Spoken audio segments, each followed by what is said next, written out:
Have you ever received miracle remedies, sometimes even from your otherwise trusted family members, in your family WhatsApp group for example, that tell you a range of things you could be doing to prevent yourself from catching COVID-19? For example, by eating eggs or drinking warm water.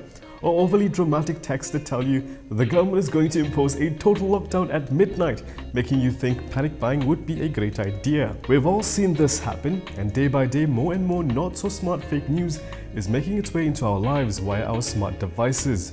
You may not be able to completely eradicate fake news, but you could help those around you by knowing how to spot it. To do this, we made a simple guide. Fake news can go both ways. It can either cause utter chaos and panic, leaving the toilet roll section at your local supermarket empty, or it could give people a false sense of security, making them believe that the silly thing they're doing is actually doing something to keep them safe.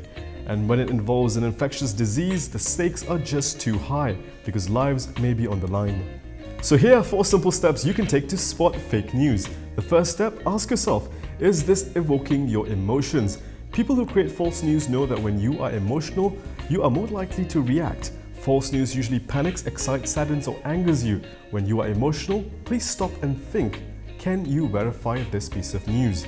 Step 2. Verify your source. If you receive the news in the form of a URL, see if it is from a reputable source such as a government agency, recognized health journal, or reputable media outlet that you can trust. If what you receive is in the form of plain text, print screen, or audio file, then that's a big red flag because these files can be easily falsified. Cross-check if other media outlets have reported it. Step 3. See if anyone else is reporting this. In a free world, it is the task of a reputable media agency to fact-check and report the truth, and they compete in speed to do that.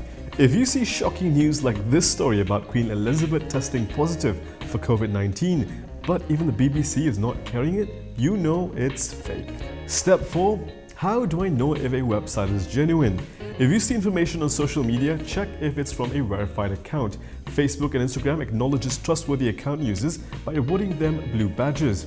Having verified accounts does not mean that these accounts do not disseminate misinformation, but it means that these account users are identified and more readily eligible for legal action when they spread fake news. You also want to pay attention to the URL to double-check if it's indeed from a reputable entity. This website, for instance, looks like a Malaysia Kini page, but its URL tells otherwise. And we have also debunked it on our Facebook page.